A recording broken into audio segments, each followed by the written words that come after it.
بسم الله الرحمن الرحيم الحمد لله رب العالمين وأشهد أن لا إله إلا الله وحده لا شريك له وأشهد أن محمدا عبده ورسوله صلى الله عليه وسلم وعلى آله وأصحابه أجمعين أما بعد السلام عليكم ورحمة الله وبركاته.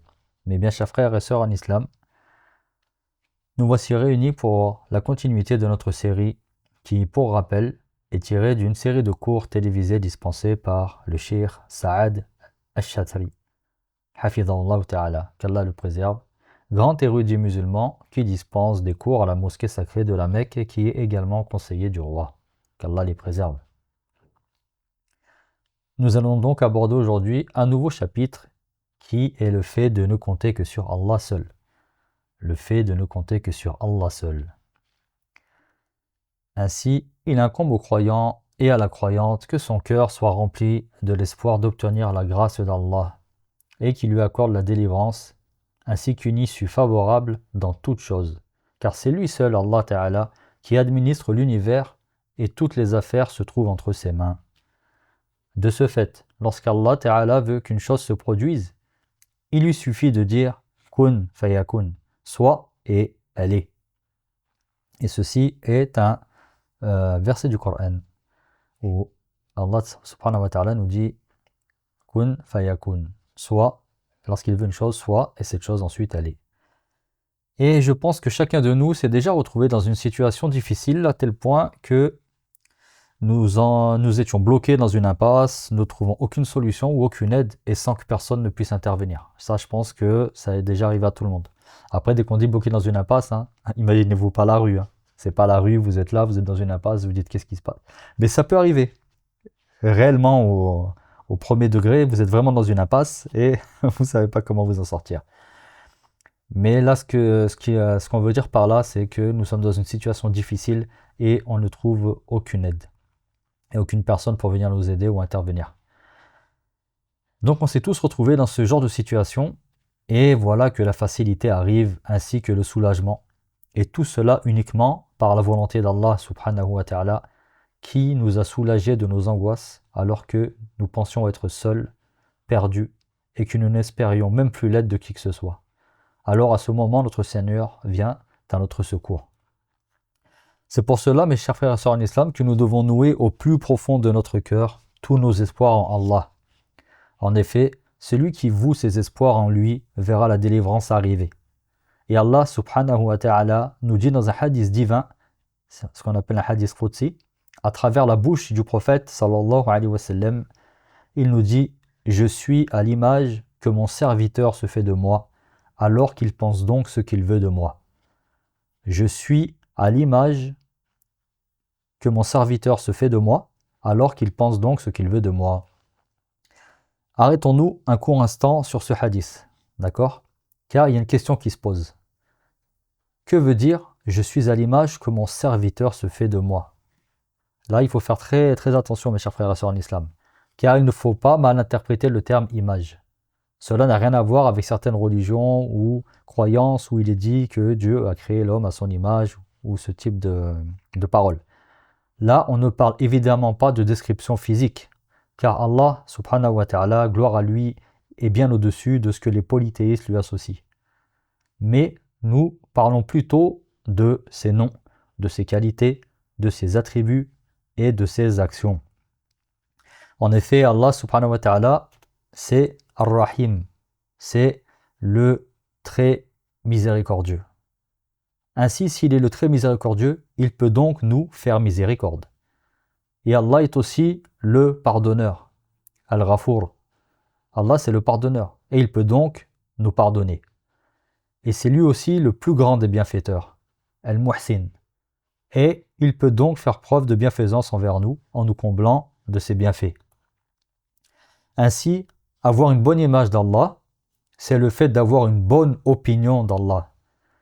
Ce qui signifie en fait de croire qu'il va exaucer nos invocations et accepter notre repentir, et nous accorder le pardon quand on lui demande, et aussi d'accepter nos actions lorsque nous les accomplissons, et bien évidemment en conformité avec les conditions requises.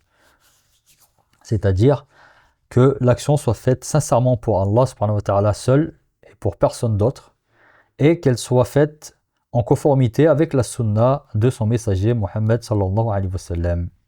D'accord? Ainsi, le croyant pense du bien de son Seigneur et fait donc le bien.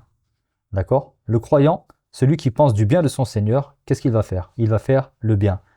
À l'inverse, le pécheur, qui pense du mal de son Seigneur, que va-t-il faire? Il va faire le mal. C'est pour cela que nous devons sans cesse demander à Allah subhanahu wa ta'ala, d'accord? Afin qu'il nous donne. Il faut tout le temps invoquer notre Seigneur. C'est comme si, en fait, une personne, elle va être trompée par ce qu'elle fait, ou elle va être trompée justement par l'opinion qu'elle se fait d'Allah. Celui qui pense que Allah subhanahu wa ta'ala est tout miséricordieux, très miséricordieux, et qu'il agit, c'est-à-dire que le croyant va agir dans ce sens, c'est-à-dire qu'il va essayer de lui obéir, il va essayer d'obéir à Allah, il va essayer d'accomplir ses obligations, d'accord? Il va essayer de faire le bien. Lui, en faisant cela, il espère la récompense et la miséricorde d'Allah, donc il a une bonne opinion d'Allah. À l'inverse, celui qui pense que, à cause de ses péchés, Allah ne lui pardonnera jamais, qu'Allah ne va pas lui accepter ses actions, qu'Allah ne le fera pas rentrer au paradis, celui-là, lui, va agir d'une mauvaise manière, et il a donc une mauvaise opinion de son Seigneur.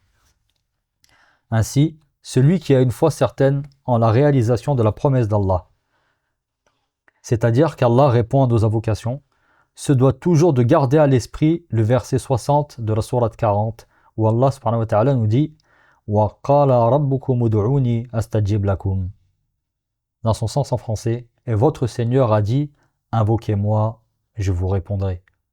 Invoquez-moi, je vous répondrai. Ça, c'est une promesse d'Allah subhanahu wa ta'ala. Et il nous a promis les bienfaits. Il nous a promis le bonheur. Il nous a promis la réussite. Ici-bas, dans cette vie, et dans l'au-delà, après la mort. Et Allah, il nous dit, à ce sujet d'ailleurs, il nous dit « Inna lanansuru rusulana walladhina amanu fil hayati dunya wa yawma yaqumul ashhad »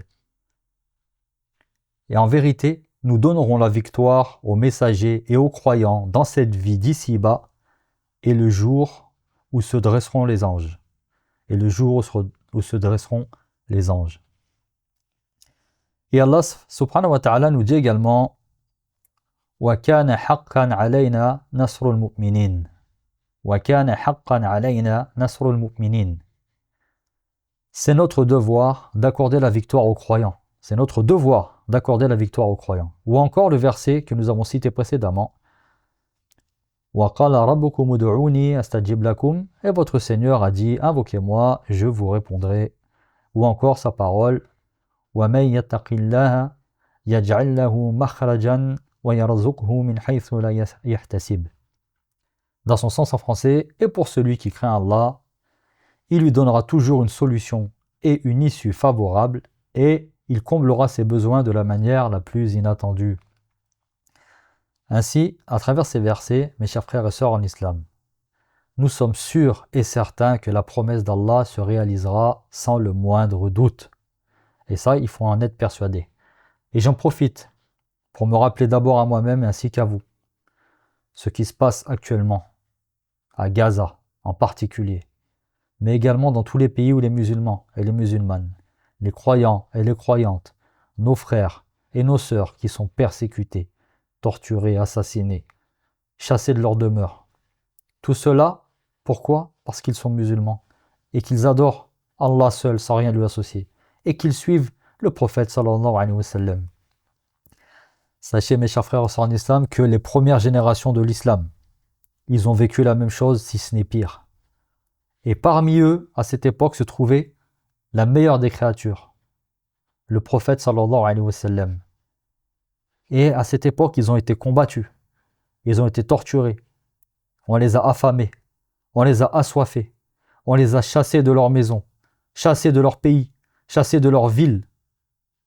Mais eux, à l'inverse, c'était leur propre peuple et leur propre famille, et parfois leurs propres parents qui étaient à l'origine de ce mal.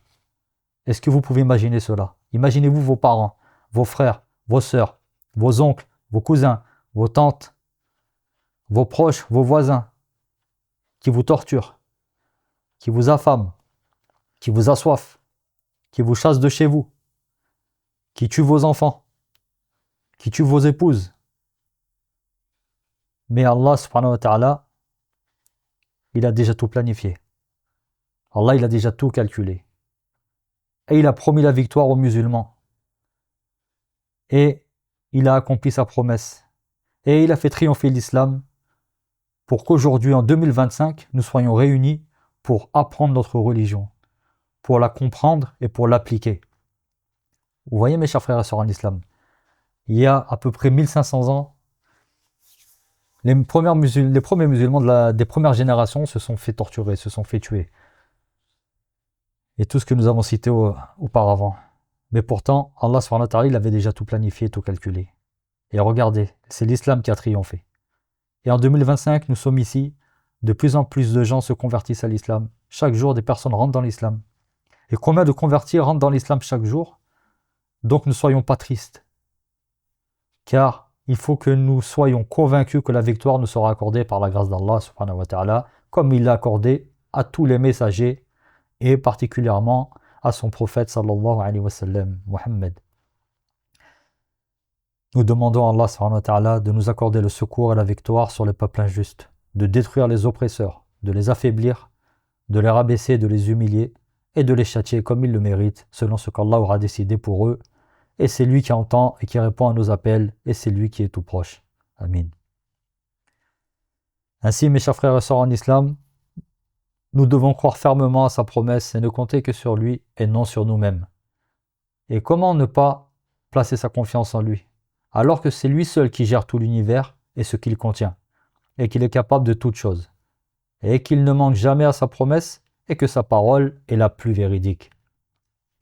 Alors que comment ne pas avoir confiance en lui et ne pas vouer nos espoirs en Allah, alors que nous avons vu que la bonne fin est que le retournement de situation par le triomphe et la victoire de ses messagers et de ses alliés et des générations passées. Allah subhanahu wa ta'ala, il les a sauvés des stratagèmes de leurs ennemis qui étaient si nombreux qu'ils auraient pu faire s'effondrer des montagnes. Et c'est ce qui se passe aujourd'hui à notre époque. Regardez à notre époque ce qui se passe. Nous devons donc avoir confiance en lui, confiance en Allah et ne compter que sur lui seul, car sa promesse est véridique. Nous achevons ainsi cette lecture en demandant à Allah subhanahu wa ta'ala de nous inscrire parmi ses alliés, de faire triompher sa religion à travers nous et de secourir tous les croyants qui l'invoquent et qui implorent son aide. Wallahu ta'ala wa a'lam. Et toute parole véridique, utile et bénéfique ne peut provenir que d'Allah seul, de par sa miséricorde, sa bonté et sa grâce, et que toute erreur, confusion et oubli ne peut provenir que de moi-même ou de Shaitan, c'est-à-dire du diable.